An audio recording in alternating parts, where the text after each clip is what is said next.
అందుకే మార్పు చెందు మరణానికి ముందు పాపులకు చోటు లేదు పరలోకమునందు. అందుకే మార్పు చెందు మరణానికి ముందు యేసు రక్తమే మన పాపానికి మందు. యేసు రక్తమే మన పాపానికి మందు. కరుగబడిన వారికే గొల్ల పిల్ల విందు.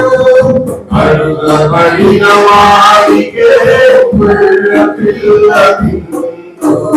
ఈ జీవితం విలువైనది నరులారందది సెలవైనది దేవుని సెలవైనది.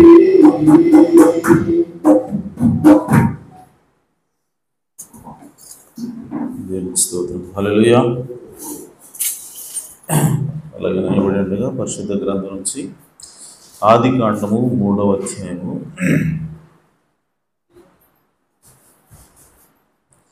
5 నుంచి 7 వచనం చదువుకుందాం.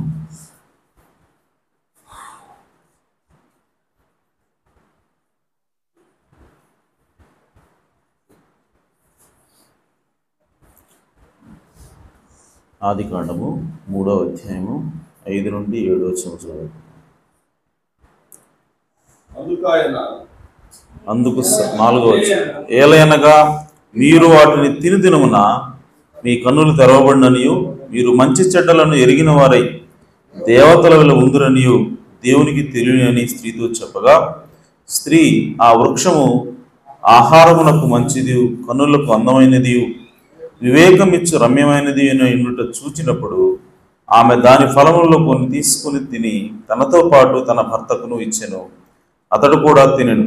అప్పుడు వారిద్దరి కన్నులు తెరవబడెను. వారు తాము దిగంబరులమని తెలుసుకొని అంజూరపు ఆకులు కుట్టి తమకు కచ్చడలను చేసుకుండ్రి.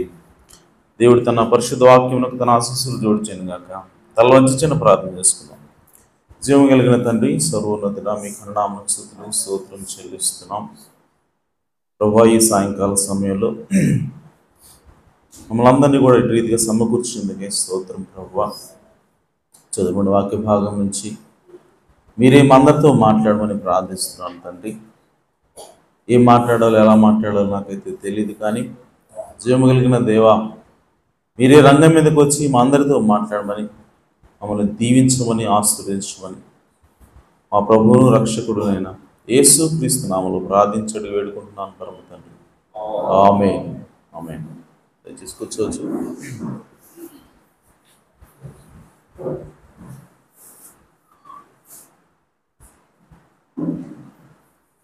ప్రైస్తున్నాడు. హల్లెలూయా. అలాగే 2వ వాక్య భాగంగా ఆదికాండము 10వ అధ్యాయము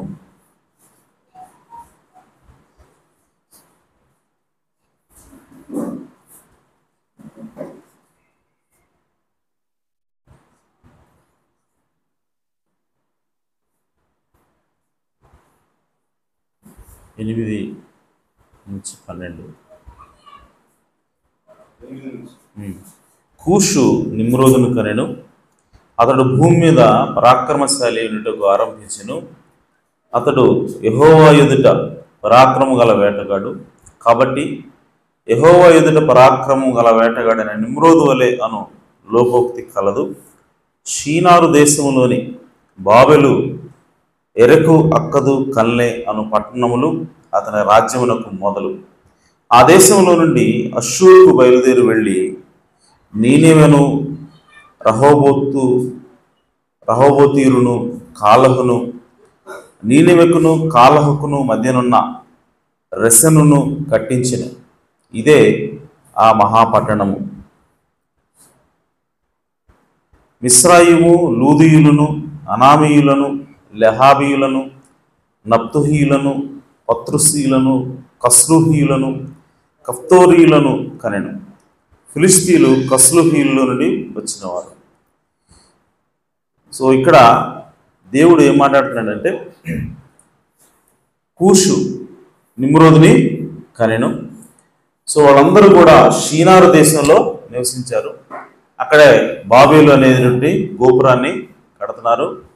బాబేలు అనే గోపురం ఆ పేరు ఎందుకు వచ్చిందంటే, అక్కడ బాబేలు అనేటువంటి పట్టణం ఉంది. ఆ పట్టణంతో పాటు ఇంకా మిగిలిన పట్టణాలు కూడా అక్కడ ఉన్నాయి. సో ఆ పట్టణాలన్నింటినీ మీద కూడా అధికారం చెలాయిస్తుంది ఎవరు అని చెప్పంటే అక్కడ నిమ్రోదు ఉన్నాడు. సో ఈ నిమ్రోదు మరి అక్కడ పరాక్రమశాలి ఉన్నాడు. అతను రాజు అని మనకు తెలియజేస్తా ఉన్నాడు. అలాగే మనం 11వ అధ్యాయం కనుక చూసినట్లయితే ఇక్కడ 1వ వచనంలో భూమి అంతటా ఒక్క భాష ఒక్క పలుకు నుండెను. వారు తూర్పున ప్రయాణమైపోతుండగా షీనారు దేశం ముందు ఒక మైదానం వారికి కనబడెను. అక్కడ వారు నివసించి మనం ఇటుకలు చేసి బాగుగా కాల్చుదాము రండి అని ఒకరితో ఒకడు మాట్లాడుకోండి. రాళ్లకు ప్రతిగా ఇటుకలను, అడుసులకు ప్రతిగా మట్టి గిన్నె వారికి ఉండెను. సో ఆ విధంగా మరియు 4వ వచనం, వారు మనము భూమి అంతటా చెదిరిపోకుండా ఒక పట్టణమును ఆకాశమునంటూ శిఖరము గల ఒక గోపురమును కట్టుకొని పేరు సంపాదించుకుందాము రండి అని మాట్లాడుకొనగా యెహోవా నరుల కుమారులు కట్టిన పట్టణమును గోపురమును చూడ దిగి వచ్చెను. అప్పుడు యెహోవా, ఇదిగో జనము ఒకటే, వారికి అందరికీ భాష ఒకటే, వారు ఈ పని ఆరంభించి ఉన్నారు. ఇక మీదట వారు చేయదలచు ఏ పని నేను చేయకుండా వారికి ఆటంకమేమీ ఉండదు. కనుక మనం దిగిపోయి వారిలో ఒకరి మాట ఒకరిని తెలియకుండా అక్కడ వారి భాషను తారుమారు చేయదు రండని అనుకున్నాడు. సో ఆ తర్వాత దేవుడు దిగి వచ్చాడు, ఆ భాషని తారుమారు చేశాడు. తారుమారు చేయకముందు అందరికీ కూడా ఒకటే భాష కాబట్టి వాళ్ళు ఎక్కడికి పోయినా సరే అందరూ కలిసే వెళ్ళేవాళ్ళు. వెళ్ళి వాళ్ళు ఎక్కడ స్థిరపడ్డారు అని చెప్పంటే వారు తూర్పు ప్రయాణం అయిపోతుండగా షీనారు దేశంలో స్థిరపడ్డారు. 10వ వచనంలో ఏముంది? 10వ అధ్యాయంలో షీనారు ప్రాంతంలో నిమ్రోద్ అనేవాడు ఉన్నాడు. వాడు బాబిల్తో పాటు మిగిలిన పట్టణాలు కూడా కట్టి అక్కడ వాడు రాజుగా వ్యవహరిస్తా ఉన్నాడు అని చెప్పి ఉన్నది. అంటే 10వ అధ్యాయము యాక్చువల్గా 11వ అధ్యాయం ఏం చేస్తా ఉందంటే ఈ 10వ అధ్యాయం ఎలా జరిగింది, 10వ అధ్యాయంలో ఏం జరిగిందో అది ఎలా జరిగిందో వివరిస్తా ఉన్నది 11వ అధ్యాయం. ఆమేన్. సో షీనారు అనేటువంటి దేశంలో వాళ్ళు స్థిరపడ్డారు. అయితే వీళ్ళందరూ ఎవరు అని చెప్పానంటే కూషు సంతానం. వీళ్ళందరూ ఎవరు? కూషు సంతానం. హాము, షేము, యాపెత్ అనే వంశావళి నుంచి వచ్చిన వాళ్ళు వీళ్ళందరూ కూడా. వాళ్ళలో కూషు సంతానంలో ఉన్నవాళ్ళు ఎవరు అని అంటే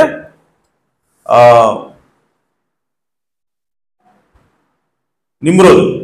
ఆమేన్, అంతేనా? సో ఈ నిమ్రోదు ఆ సంతానం మనం చూసినప్పుడు 11వ అధ్యాయంలో కిందకి చెప్పుకుంటూ వస్తాడు. ఆయన చివరికి ఎవరిని తీసుకొస్తున్నాడు అని చెప్పానంటే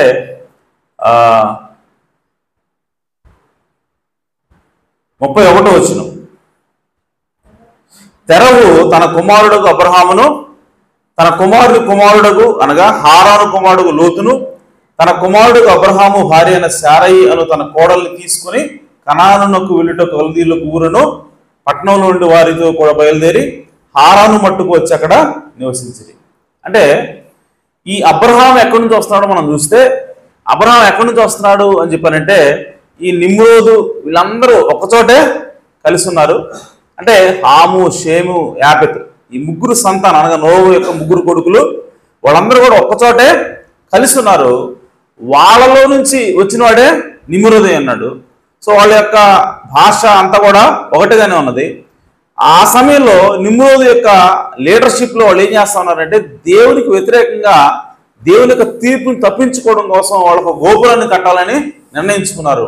సో అటువంటి దేవునికి వ్యతిరేకంగా పనిచేసినటువంటి ఆ ప్రదేశం నుంచి, ఆ అన్యుల్లో నుంచి ఇప్పుడు అబ్రహాము దేవుడు బయటికి తీస్తూ ఉన్నాడు. హల్లెలూయా. అంటే ఈరోజు నేను దేని గురించి మాట్లాడాలనుకుంటున్నానంటే అన్యత్వం గురించి మాట్లాడాలనుకుంటున్నాను. ఆమేన్. సో అన్యత్వం అంటే ఏంటి? ఈరోజు దేవుడు, మనం పోయిన బుధవారం దేని గురించి మాట్లాడుకున్నాం అంటే మేకప్ వేసుకోకూడదని, కళ్ళకి రంగు వేసుకోకూడదని. ఓకే, సో ఈ విధంగా మనం మాట్లాడుకున్నాం. అయితే ఇవన్నీ మనం చూసినప్పుడు బట్టలు ఎంత వేసుకోవాలి, ఎలా వేసుకోవాలి, టైట్గా ఉండాలా, పొడవు ఎంత ఉండాలి, వీటి గురించి కొంచెం మనము మాట్లాడుకున్నాం. అయితే ఇవన్నిటినీ కూడా దేవుడు ఎందుకు చెప్తున్నాడు అన్నది మనం తెలుసుకోవాలి. రంగు వేసుకోవద్దు అని చెప్పంటే అది ఒక ఆజ్ఞలాగా చెప్తున్నాడా దేవుడు, లేదంటే దాని వెనకాల ఏమన్నా ఉద్దేశం ఉందా? ఆమేన్. సో అది మనం తెలుసుకున్నప్పుడు అది ఆజ్ఞ కాదు, నిన్ను దేవుడు రక్షించడానికి నీ పట్ల కృప చూపించి మాత్రమే ఆ మాట చెప్తున్నాడు అని చెప్పని మనం తెలుసుకోవాలి ఫస్ట్. హల్లెలూయా. ఈరోజు దేవుని యొక్క ఉద్దేశం మనకు తెలియకపోతే, దేవుడు ఎందుకు దీన్ని చేయొద్దంటున్నాడు, లేదంటే దేవుడు ఎందుకు దీన్ని చేయమంటున్నాడు అన్న యొక్క ఆయన వెనకాల ఉద్దేశం మనకు తెలియకపోతే దేవుని యొక్క మాటలన్నీ కూడా ఎలా ఉంటాయంటే భారంగా ఉంటాయి. ఎందుకు చెప్తున్నాడో అర్థం కాదు. సో కాబట్టి దాన్ని ఫాలో అవటం, దాన్ని వెంబడించటం, దాని ప్రకారం జీవించటం, ఇదంతా కూడా ఎలా ఉంటుందంటే భారంగా మనకి అనిపిస్తూ ఉంటుంది. కాబట్టి మనం ఒకవేళ ఫాలో అవుతున్నప్పటికీ మనకి ఎందుకు ఫాలో అవుతున్నామో దేవుని ఉద్దేశం తెలియదు. కాబట్టి మనం దాన్ని మనస్ఫూర్తిగా ఫాలో అవ్వాలి, మనస్ఫూర్తిగా దేవుని మాటని చేయలేం. కాబట్టి మనకు అది భారంగా అనిపిస్తుంది. ఏదన్నా ఫ్యూచర్లో ఎవరైనా వచ్చి అది అట్టగా చెబితే ఆమేన్, ఈ వాక్యం నుంచి, దేవుని యొక్క ఈ మార్గం నుంచి మనం ఈజీగా తప్పిపోయడానికి అవకాశం ఉంది. చాలామంది మీరు గమనిస్తే ఈ విధంగా దేవుని యొక్క వాక్యాన్ని ఒక చట్టంలాగా, దేవుని యొక్క వాక్యాన్ని ఒక ఆజ్ఞలాగా తీసుకొని పాటించేవాళ్ళు, వాళ్ళ యొక్క పరిస్థితి ఎలా ఉంటుంది అని చెప్పానంటే, వాళ్ళు నడిచినంత కాలము వాళ్ళు బాగానే కనపడతారు పైకి, కానీ వాళ్ళ లోపల ఏముంటుందంటే దేవుడు ఈ విధంగా చేయమన్నాడు కాబట్టి మేము చేస్తున్నాం, ఇది ఒక ఆజ్ఞ కాబట్టి దీన్ని నెరవేర్చే క్రమంలో మేము ఈ విధంగా జీవిస్తున్నాం. మీరెందుకు టైట్ ప్యాంట్లు వేసుకోవట్లేదు అని చెప్పంటే దేవుడు చేయమన్నాడు. మీరెందుకు మరి అర్ధనగ్నంగా డ్రెస్ వేసుకోవట్లేదంటే దేవుడు చేయమన్నాడు. మీరెందుకు మొఖానికి రంగు వేసుకోవట్లేదు అని చెప్తే దేవుడు చేయమని, ఆజ్ఞ, చేయకూడదు అని చెప్పంటారు. ఓకే, సో దానివల్ల ఆ విధంగా అర్థం చేసుకొని ఆజ్ఞలాగా తీసుకుని వెళ్ళటం వలన వాళ్ళు భారంగా దాన్ని బ్రతికిడుస్తూ ఉంటాడు. ఆమేన్. అయితే అది ఎంతకాలం జరుగుతుంది అని చెప్పానంటే ఈ వర్తమానం, లేదంటే వాక్యం, లేదంటే చర్చికి వచ్చేంతకాలం ఆ విధంగా జరుగుతుంది. ఈ వర్తమానాన్ని నువ్వు ఫాలో అయినంతకాలమే ఆ విధంగా ఉంటావు. అయితే నువ్వు భవిష్యత్తులో ఎప్పుడైనా సరే ఈ వర్తమానం నుంచి పక్కకి వెళ్ళిపోయావా? ఆమేన్. వాళ్ళ జీవితాలు చూడండి, వాళ్ళు టైట్ ప్యాంట్లు వేసుకొని తిరుగుతూ ఉంటారు, జుట్టు కత్తిరించుకొని తిరుగుతూ ఉంటారు, మేకప్లు వేసుకొని తిరుగుతూ ఉంటారు. అప్పటి వరకు మేకప్ లేకుండా ఉన్నవాళ్ళు, అప్పటి వరకు జుట్టు కత్తిరించుకోకుండా పెంచుకున్న వాళ్ళు ఈ మెసేజ్ని ఎప్పుడైతే విడిచిపెడతారో, ఈ మెసేజ్ యొక్క ప్రభావం నుంచి ఎప్పుడైతే వాళ్ళు బయటికి వెళ్ళిపోతారో వాళ్ళకి ఆటోమేటిక్గా ఏమొస్తాయంటే వాళ్ళు అప్పటిదాకా వదిలేసి అన్ని కూడా వచ్చేస్తారు. కారణం ఏంటి అని చెప్పానంటే దాన్ని వాళ్ళు ఒక ఆజ్ఞలాగా, వాళ్ళకు బందికారాలుగా ఫీల్ అయ్యారు వాళ్ళు అప్పటిదాకా. అర్థమవుతుంది అన్నమాట. మెయిన్ అంటే దేవుని యొక్క ఆజ్ఞల యొక్క భావం ఏంటో మనం తెలుసుకున్నప్పుడు మనకి దేవుని ఆజ్ఞలు ఎలా ఉంటాయంటే ఒక బందికానలాగా ఉంటాయి. మెయిన్ ఒక సంఖ్యలలాగా ఉంటాయి. సో బలవంతంగా మనల్ని ఎవరు ఈడ్చుకెళ్తున్నట్టుగా ఉంటాయి. చెయ్యరా, దాని ప్రకారం జీవించరంటే జీవిస్తారు, కానీ భారంగా దాన్ని చేస్తూ ఉంటారు. కానీ దేవుడు అలా చేయాలంటలేదు. ఆమేన్. సో కాబట్టి ఆ విధంగా చేయకుండా ఉండాలి అని చెప్పానంటే దేవుని యొక్క మనస్సు ఏంటో మనం అర్థం చేసుకోవాలి. హల్లెలూయా. ఎందుకు దేవుడు మేకప్ వేసుకోవద్దు అంటున్నాడు, ఎందుకు దేవుడు జుట్టు కత్తిరించుకోవద్దు అంటున్నాడు, ఎందుకు పొట్టి బట్టలు వేసుకోవద్దు అని చెప్పి ఇవన్నీ కూడా దేవుడు ఎందుకు చెప్తా ఉన్నాడు అని చెప్పారంటే టైట్ బట్టలు వేసుకోవద్దు, మోకాళ్ళ కిందకి డ్రెస్సులు వేసుకోండి అని ఎందుకు మాట్లాడుతున్నాడు దేవుడు అని చెప్పానంటే, ప్రియ సోదరి సోదరులారా, దేవుడు ఎల్లప్పుడూ కూడా ఏం చేస్తా ఉన్నాడంటే తన బిడ్డల్ని అన్నిల్లో నుంచి, అంటే ఈ లోక సంబంధమైనటువంటి కార్యాల నుంచి ఆయన ఎప్పుడు కూడా సపరేట్ చేయాలనుకుంటున్నాడు. ఎందుకు సపరేట్ చేయాలనుకుంటున్నాడు అని చెప్పంటే ఆయన వారిని ఆశీర్వదించాలనుకుంటున్నాడు. హల్లెలూయా.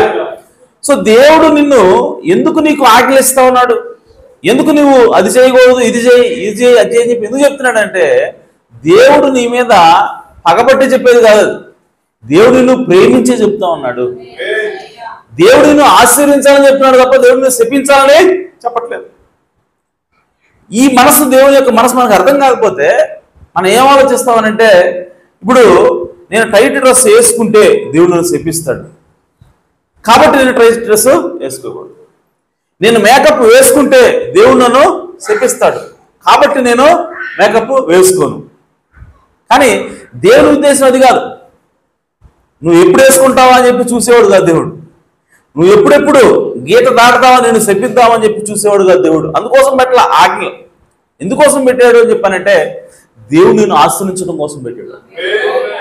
మరి దేవుడు ఆశీర్వదించాలంటే ఆయన యొక్క విధానం ఏమిటి అంటే, అప్పుడే మిగిలిన యొక్క లోకం నుంచి, మిగిలిన ప్రపంచం నుంచి, మిగిలిన అన్నిల యొక్క ఆచారాల నుంచి, సిద్ధాంతాల నుంచి దేవుడు ముందు నిన్ను వేరు చేస్తాడు. ఆమేన్. సో కాబట్టి ఈ అబ్రహాము కూడా మొదట ఎక్కడున్నాడు అని చెప్పానంటే ఈ షీనారు ప్రాంతంలో ఉన్నాడు. అబ్రహాము ఎక్కడున్నాడు మొదట అని చెప్పానంటే ఈ నిమ్రోదు యొక్క హయాంలోనే, నిమ్రోదు యొక్క పాలనలోనే ఉన్నాడు. ఆయనలాగే అన్ని విగ్రహారాధనలు ఇవన్నీ కూడా అతను చేసేవాడు. వాళ్ళ తండ్రి ఆ విధంగా ఉండేవాడు. కానీ దేవుడు అబ్రహామును దీవించాలనుకున్నాడు. దేవుడు అబ్రహామును ఆశీర్వదించాలని కోరుకున్నాడు.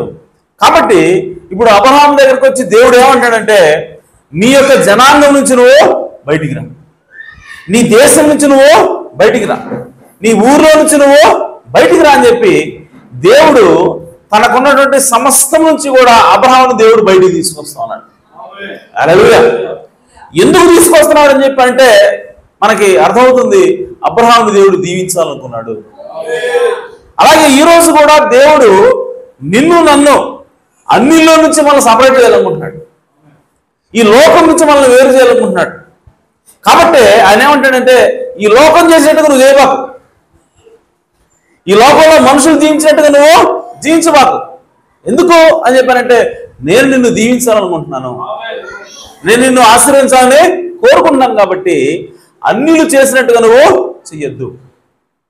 అందుకోసమే లోకమునైనను అందులో ఉన్న వాటిని నేను మీరు ప్రేమించిన ఎడల దేవుని ప్రేమ మీలో లేనే లేదు. సో కాబట్టి దేవుడు ఏం కోరుకుంటున్నాడంటే లోకము మనము దూరంగా ఉండాలి, లోకంలో ఉన్న వాటిని మనము ప్రేమించకూడదు. లోకము అంటే అర్థం ఏమిటి అని చెప్పానంటే ఈ భూమి కాదండి, ఆకాశం కాదండి. ఆమేన్. లోకము అంటే దేవుడి ఉద్దేశం ఏంటంటే ఈ లోక మర్యాద. ఆమేన్. లోకం అంటే ఏంటి? ఈ లోక మర్యాద, ఈ లోకంలో ఉన్నటువంటి పోకడ, లోకస్తులు ఏమి చేస్తే నువ్వు అది చేయబాకు. ఆమేన్. లోకస్తులు నువ్వు అనుసరించొద్దు. లోకస్తులు జుట్టు పైకి దూతే నువ్వు కూడా పైకి దువ్వద్దు. ఆమేన్. లోకస్తులు జుట్టు కత్తిరించుకుంటే నువ్వు జుట్టు కత్తిరించుకోవద్దు. లోకస్తులు జుట్టుకు రంగేస్తే నువ్వు వేయబాకు. లోకస్తులు వాళ్ళు పొట్టి బట్టలు వేసుకుంటే నువ్వు పొట్టి బట్టలు వేసుకోబాకు. ఎందుకు అంటే లోకమును నువ్వు ఫాలో అవుద్దని దేవుడు చెప్తా ఉన్నాడు. లోకం యొక్క ఫ్యాషన్ మనము ఫాలో కాకూడదు. ఆమేన్. అందుకోసమే మనము ఈ లోకం ఏం చేస్తారంటే ఇదే సినిమా హీరోనో లేదా హీరోయిన్నో, ఆమేన్, లేదంటే ఒక రాజకీయ నాయకుడినో ఇంకొకళ్ళలో వాళ్ళు ఫాలో అయ్యి వాళ్ళు మార్చినప్పుడు వీళ్ళు కూడా ట్రెండ్ మారుస్తూ ఉంటారు. కానీ మనం అలా ఉండకూడదు. ఎందుకంటే లోకమును మనము వెంబడించకూడదు, లోకమును మనము ప్రేమించకూడదు. కాబట్టి ప్రియ సోదరి సోదరులారా, ఆ లోకము నుంచి నిన్ను వేరు చేస్తుంది దేనికోసం అంటే దేవుడు నిన్ను దీవించడం కోసమే. హల్లెలూయా. అలాగే అబ్రహాము దేనికోసం ఎదురు చూశాడు?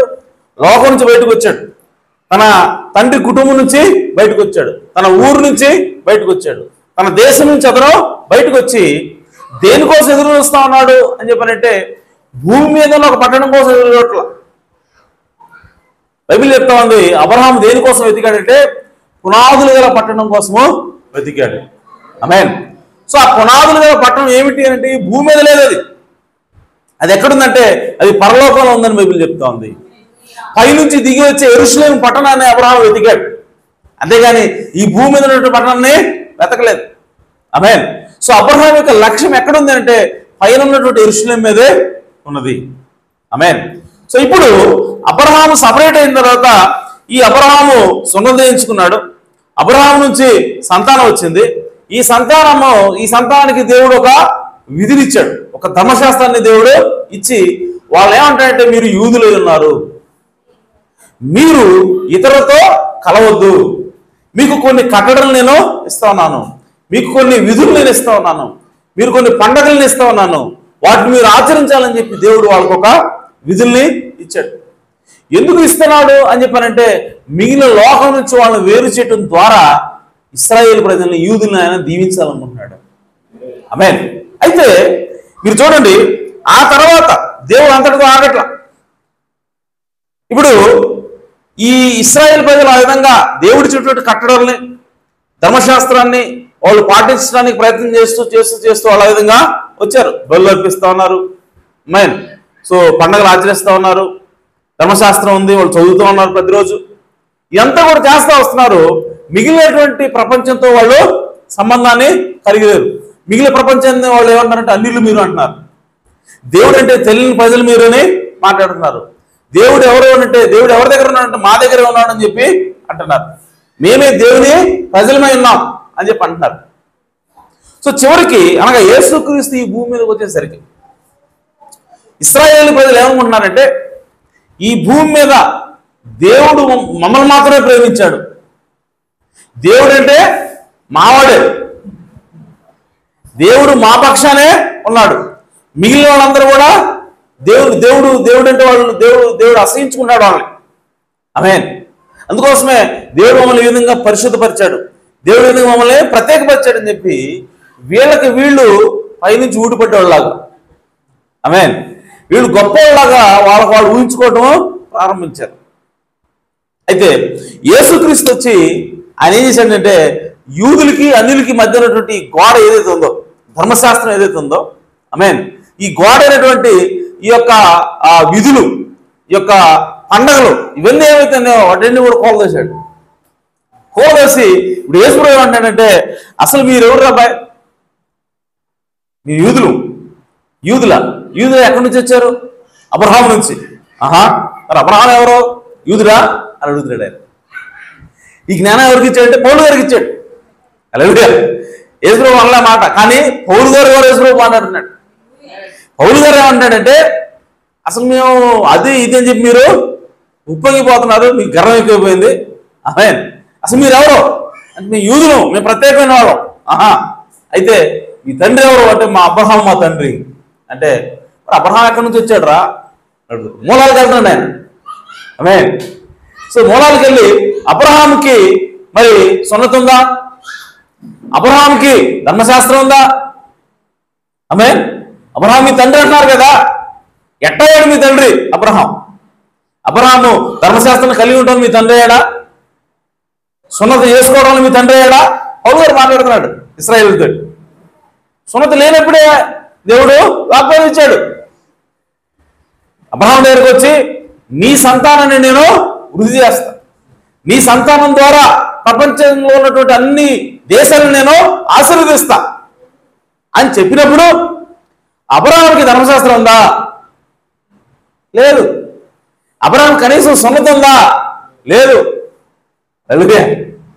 సో ఏమీ లేనప్పుడు మరి దేవుడు అతనితో ఎలా అప్రోచ్ అయ్యాడు? మీ లెక్క ప్రకారం యూదులతోనే ఆయన మాట్లాడాలి కదా. మరి అబ్రహాము ఇప్పుడు యూదుడు కాదు కదా, మరి అబ్రహాం ఎవరు? అన్యుడు కదా మీ లెక్క ప్రకారం అని అంటే, ప్రియ సోదరు సోదరులారా, ఆ మాట వాళ్ళు జీర్ణించుకోలేకపోయారు. ఇశ్రాయేలుకి ఆ మాట అర్థం కాలేదు, జీర్ణించుకోకపోయింది. అబ్రహాముని మా తండ్రి అంటే అబ్రహాముని అన్యుడు అంటున్నారని చెప్పి, ఆమేన్, ఆయన కూడా వాళ్ళు చంపేదాకా ఊరుకోలేదు. ఆమేన్.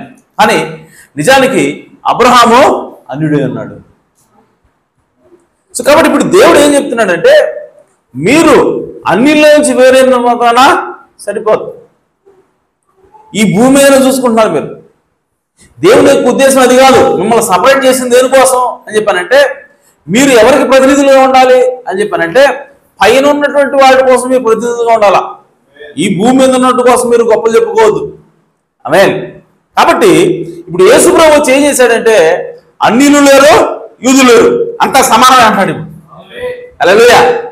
సో కాబట్టి ఇప్పుడు మీరేం చేయాలి అని చెప్పానంటే, ఇప్పుడు దేవుడు అంటున్నాడు అన్నిల్లో నుంచి కూడా చూడండి, అబ్రహాముని సపరేట్ చేసి యూదులు అనేటువంటి దేశాన్ని తీసుకొచ్చాడు. ఆమేన్. వాళ్ళని దీవించాడు. ఇప్పుడు యేసుక్రీస్తు వచ్చి యూదుల నుంచి కూడా సపరేట్ చేస్తున్నాడు. హల్లెలూయా. సపరేట్ చేసి ఇప్పుడు ఆయన ఏమంటాడంటే, నువ్వు యూదులుగా ఉండొద్దు, అన్యుడిగా ఉండొద్దు. యేసుక్రీస్తు ఏమంటాడు, నువ్వు అన్ని ఆచారాన్ని పాటించకూడదు. ఆమేన్. మరి ఏమంటాడు, యూదుల ఆచారం కూడా పాటించకూడదు. మరి ఇంకెట్లా ఉండాలి అని చెప్పానంటే, నువ్వు పైన ఉన్న వాటిని వెతకాల. హల్లెలూయా. సో నేను పైనుంచి వచ్చాను, నేను పరలోకం నుండి వచ్చాను, ఇప్పుడు నువ్వు నన్ను ఫాలో అవ్వాలి. హల్లెలూయా. సో కాబట్టి అంతిమ లక్ష్యం, అబ్రహాము యొక్క అంతిమ లక్ష్యం ఏంటంటే, పైన ఉన్న యెరూషలేమును పట్టుకోవాలి. పైన ఉన్న యెరూషలేమును ఆయన వెతుకుతా ఉన్నాడు. ఇప్పుడు ఆ అబ్రహాము యొక్క సంతానమైనటువంటి యూదులు అవ్వచ్చు, ఆ అబ్రహాము యొక్క సంతానమైనటువంటి అన్యులు అవ్వచ్చు. ఇదేంది అబ్రహాము సంతానం అన్యులు ఎట్లా అవుతారు?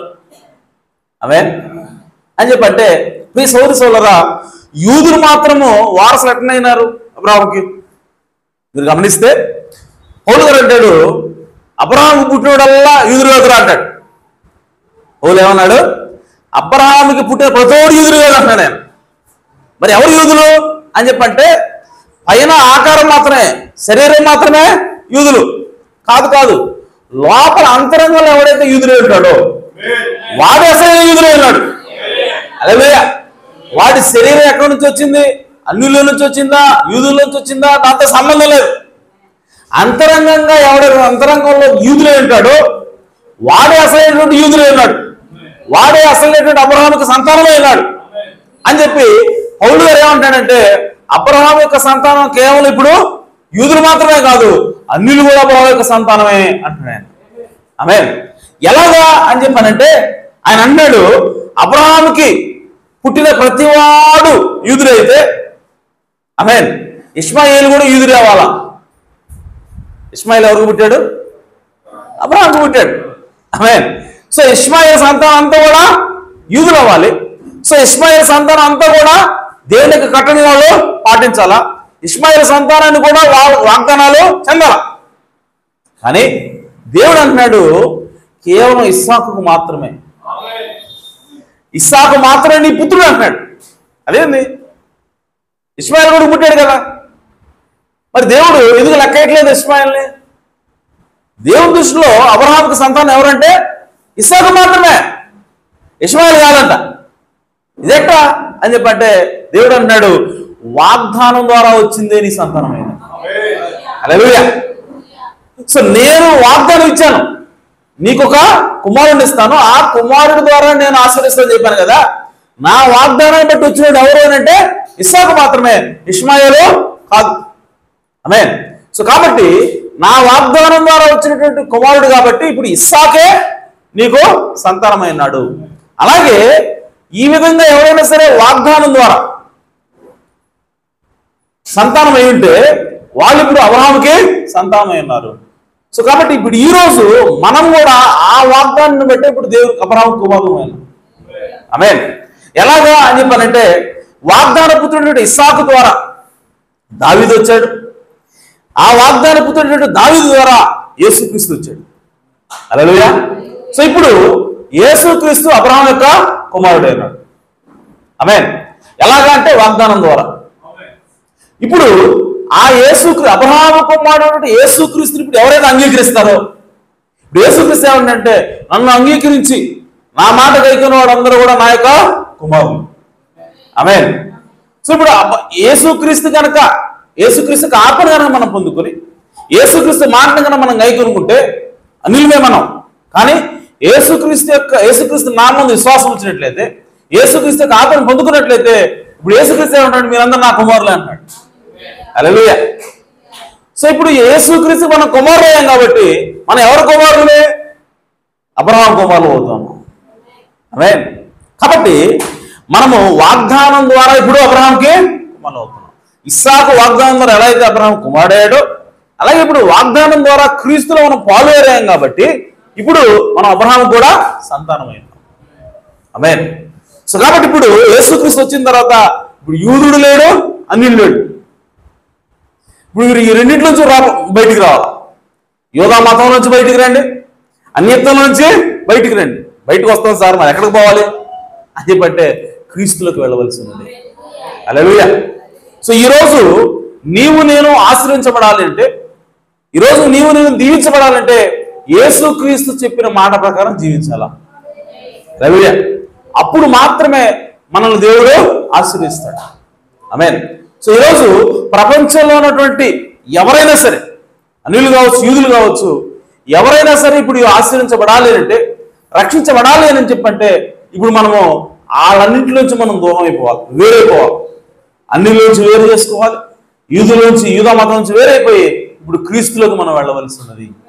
హల్లెలూయా. కాబట్టి ప్రియ సోదరి సోదరా, దేవుని యొక్క ఉద్దేశం ఎల్లప్పుడూ కూడా ఏమైందంటే, మొదటి నుంచి ఆది నుంచి కూడా దేవుడు లోకం నుంచి మనల్ని సపరేట్ చేసి ఆయన మనల్ని దీవించాలని కోరుకుంటూ ఉన్నాడు. సో ఈ రోజు లోకం నుంచి, అన్యుల నుంచి, లేదంటే యూదుల నుంచి, వాళ్ళ నుంచి కూడా మనం వేరు చేసి ఇప్పుడు దేవుడు యేసుక్రీస్తులకు మనల్ని పంపిస్తున్నాడు. అందుకోసమే ఆ నీళ్లు తాగడానికి ఆమెను అడిగినప్పుడు సమరయ స్త్రీ అంటుంది, అయ్యా నువ్వు యూదుడు కదా, నువ్వు నన్ను అడుగుతున్నావు, నీకు మాకు పడదే అని చెప్పానంటే, అప్పుడు ఆయన ఆరాధన గురించి మాట్లాడుతున్నాడు.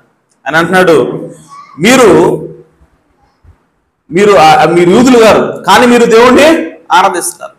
మీరు ఒక చోట ఆరాధిస్తారు, యూదులు ఇంకొక చోట ఆరాధిస్తారు. అంటే ఒక ప్లేస్, ఒక ప్రాంతం అని చెప్పి అక్కడ మీరు దేవుణ్ణి ఆరాధిస్తారు. కానీ ఒకానొక దినము రాబోతా ఉంది. ఆమేన్. అదేంటంటే దేవుణ్ణి ఆరాధించేవారు ఆత్మతోనూ సత్యంతోనూ ఆరాధించే రోజులు రాబోతుంది. హల్లెలూయా. అంటే దేవుడు ఏం చేస్తున్నాడంటే, ఇప్పుడు మీరు యూదులు గనక, సమరయులు గనక, మీరు అన్యులని, యూదులని, సమరయులని ఈ విధంగా డివిజన్ ఉంది కాబట్టి మీరు ఈ ప్రాంతంలోకి వచ్చి ఆరాధన చేస్తేనే దేవుడికి ఆరాధన అంటున్నారు మీరు. కానీ ఒకానొక దినం వస్తుంది, ఆ దినాన్ని ఏం జరుగుతుందంటే యూదులు ఉండరు, అన్యులు ఉండరు, సమరయులు ఉండరు, మీరందరూ కూడా దేవుణ్ణి ఆరాధిస్తారు. ఒక ప్రాంతం అనేది ఉండదు. ఆమేన్. ఒక హోలీ ప్లేస్ యెరూషలేము, ఆమేన్, లేదంటే టెల్ అవీవ్, లేదంటే ఇశ్రాయేల్ దేశం, ఇట్లా ఏమీ ఉండదు. ఆమేన్. ఎందుకంటే దేవుణ్ణి ఆరాధించే వాళ్ళు ఎక్కడైనా సరే ఎలా ఆరాధించాలంటే ఆత్మతోనూ సత్యంతోనూ ఆరాధించాలి. ఆమేన్. కాబట్టి మీరు వాటిలోంచి బయటికి రండి, మిమ్మల్ని తీసుకొస్తాను బయటికి, అప్పుడు మీరు ఆత్మతో సత్యంతో దేవుణ్ణి ఆరాధిస్తారు. కాబట్టి అప్పుడు నేను మిమ్మల్ని దీవిస్తానని చెప్పి దేవుడు మాట్లాడుతూ ఉన్నాడు. కాబట్టి ప్రియ సోదరి సోదరులారా, ఈరోజు దేవుడు మనకి ఏ ఆజ్ఞ ఇచ్చినా, ఏ మాట చెప్పినా ఆయన ఈ లోకం నుంచి బయటికి రమ్మని చెప్పి కోరుతున్నాడు అని చెప్పి అంటే దాని అర్థం ఏంటంటే దేవుడు మనల్ని దీవించాలనుకుంటున్నాడు. మేకప్ వేసుకోవటం, రంగులు వేసుకోవటం, ఇవన్నీ కూడా ఆఫ్రికా దేశం వాళ్ళు చేసేయంట రాక్ అంటున్నాడు.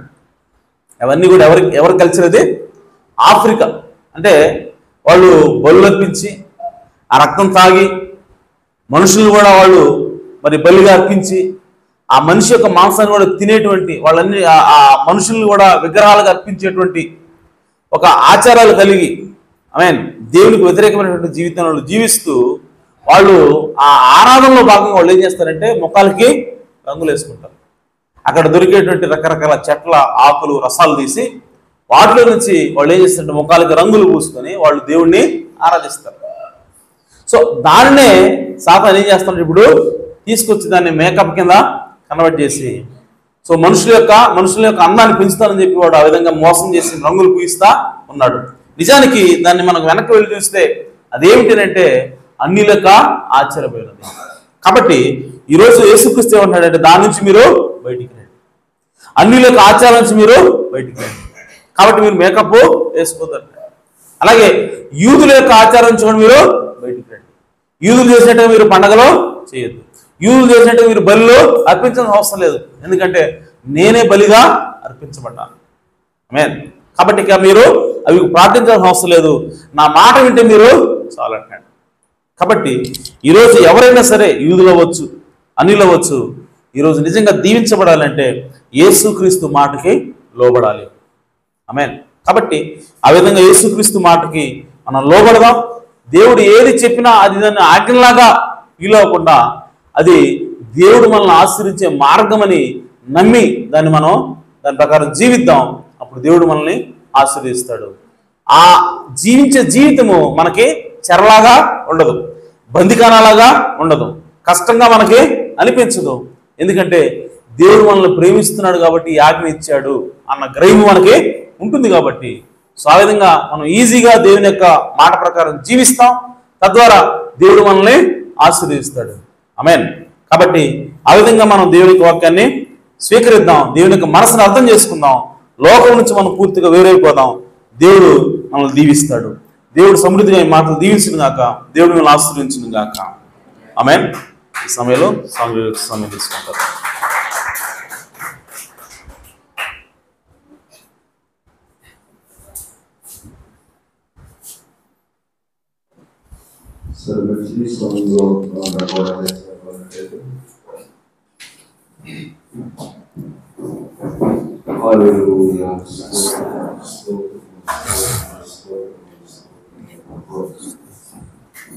సర్వాధికారి దేవా,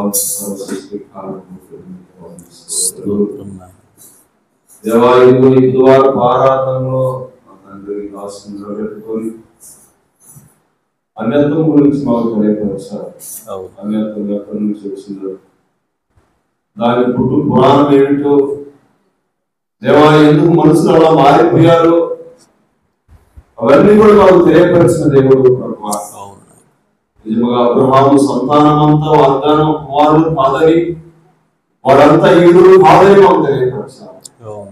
ఇదిగో ఈదురు ఎలాగైతే నడిచారో వాళ్ళ కట్టడంలో వాళ్ళ ధర్మశాస్త్రం ప్రకారం కాదు, అన్ని ఎలాగైతే అన్యత్వం కలిగి ఉన్నారు వారి ఇష్టానుసారంలో జీవించే జీవితం కాదు అని నువ్వు భూమి మీదకి వచ్చి నడుపుపోయి నడుచుకుంటే తెలియపరిచినట్లు మమ్మల్ని కూడా నా తండ్రి నీ చిత్తానుసారంగా జీవించమని తెలియపరుస్తున్నావు. దేవా నిజంగా నా తండ్రి ఇవన్నీ కూడా నా తండ్రి అవి సాతాను ద్వారా వచ్చినాయని మాకు తెలియపరిచావు. నిజంగా మోసపరిచే ఆత్మని మాకు తెలియపరిచావు ప్రభువా. ఇదిగో నా తండ్రి ఈ కాలమునకు ఈ దినమునకు మేము ఎలా ఉండాలో ఎలా జీవించాలో నీ వాగ్దాన వాక్యం ద్వారా నా తండ్రి మమ్మల్ని సరిచేస్తున్న దేవుడు ప్రభువా. ఎత్తబడే విశ్వాసము ఈ కాల వాక్యంలో ఉందని మాకు తెలియపరిచావు ప్రభువా. నిజమే తండ్రి, ఒకప్పుడు మేము శాఖలో సమస్తంలో సిద్ధాంతాలతో జీవిస్తున్న మమ్మల్ని నీ అమూల్యమైన ప్రభుత్వాల పిలిచి ప్రభువా. ఈ చివరి కాలంలో అయా ఎత్తబడే సమయంలో నా తండ్రి మేము మార్పు చెంది నా తండ్రి అబ్రహాము యొక్క వంశములో వారసు అవడానికి నా తండ్రి ఆ విశ్వాసాన్ని మార్పించి ప్రభువా మమ్మల్ని చేర్చుకున్న దేవుడు ప్రభువా. అబ్రహాము సంతానంలో మమ్మల్ని భాగంగా చేసిన దేవుడు ప్రభువా.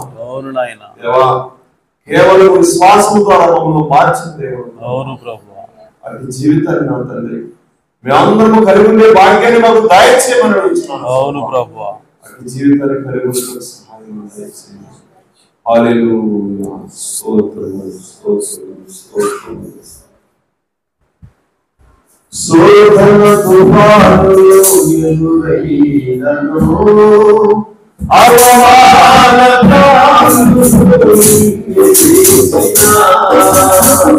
శోధన తుఫానులో ఎదురైనను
దయా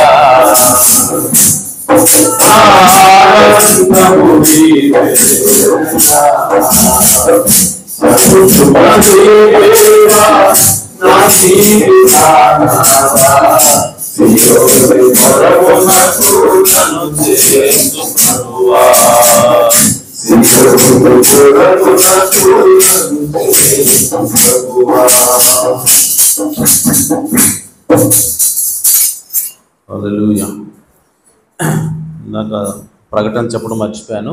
అదేంటంటే మనకి ఈ నెల 27, 28 తారీఖుల్లో మరి జీవరత్న పాస్టర్ గారు మధ్యలోకి వస్తున్నారు. సువార్త కోడికలు డేట్ ఇచ్చారు ఆయన 27, 28. సో ఆ రోజు 27వ తారీఖు సాయంత్రం, అలాగే 28వ తారీఖు ఉదయము సాయంత్రం 3 పూటలు మొత్తం. సో దానికోసం మీరు సిద్ధపడండి, ప్రార్థన చేయండి. అలాగే మరి ప్రకటించిన రీతిగా మరి కుటుంబానికి 5,000 వేసుకుందాం. ఎందుకంటే ఇది ఖర్చుతో కూడుకుంది. మరి ఊర్లో చింతపల్లిలో ఉన్నటువంటి ప్రతి క్రైస్తవులను కూడా, ప్రతి సంఘాన్ని కూడా ఆహ్వానించాలనుకుంటున్నాం. మరి వాళ్ళందరూ వస్తే ఖచ్చితంగా ఒక 200 మెంబర్స్, 200 మంది అవుతారు. సో వారికి భోజనాలు కూడా పెట్టాలని చెప్పి అనుకుంటున్నాం. కాబట్టి ఖర్చు ఉంది. కాబట్టి మీరు దాన్ని గమనించి మీరు ఎంతైతే ఇవ్వాలనుకున్నారో అవన్నీ త్వరగా ఇస్తే దాన్ని బట్టి మరి పనులు ప్రారంభిస్తాం. ఎందుకంటే ముందే రూమ్ మనం అడ్వాన్స్ బుక్ చేయాలి. సో ఆ విధంగా కొన్ని అవసరాలు ఉంటాయి. కాబట్టి మరి మీ దగ్గర ఉంటే ఇచ్చేసేయండి. మళ్ళీ తర్వాత ఇవ్వచ్చు, లేదు 2 రోజుల తర్వాత ఇవ్వచ్చు అంటే ఒకవేళ ఖర్చు అయిపోవచ్చు. కాబట్టి మీరు ఆ కూటం కోసం ఏదైతే తీసి పక్కన పెట్టారో అటువంటి కూడా మరి ట్రెజరర్ గారికి ఇస్తే ఆయన మరి ఉంచుతారు. దాన్ని బట్టి ఖర్చులు వాటికి వాడతారు. ఓకే, సో విషయాన్ని గుర్తుపెట్టుకోండి. అలాగే రేపు చేజర్లలో మరి సువార్త కోడిక ఉంది. సో దానికోసము మనందరం కూడా రేపు సాయంత్రం 4 గంటలకి బయలుదేరి వెళ్దాం. ఇక్కడ నుంచి మరి స్త్రీల వరకు మన సహోదరుడు నో ఆటో బయలుదేరుతుంది. సో దానికోసం మీరందరూ కూడా సిద్ధపడి చర్చి దగ్గరికి 4 గంటలకు వస్తే సో ఆటో ఎక్కి బయలుదేరవచ్చు. పురుషులు మరి బైక్స్ ఉంటాయి కాబట్టి మనం ఎలాగోలా వస్తాం. సో కాబట్టి దాని విషయం కూడా మీరు ప్రార్థించండి. రేపు మరి సాయంత్రం కూడిక ఉంటుంది చేజర్లలో. సో అది మరి దేవునికి మహిమకార్థంగా, అలాగే అక్కడ ఉన్నటువంటి ప్రజలు రక్షించబడే దానికోసం అది ఉపయోగపడినట్లుగా మీరందరూ కూడా ప్రార్థించండి. ప్రార్థన పూర్వకంగా సిద్ధపడవలసింది ప్రభుపేట మనం చేస్తాను. సరే, తల వచ్చినట్టయితే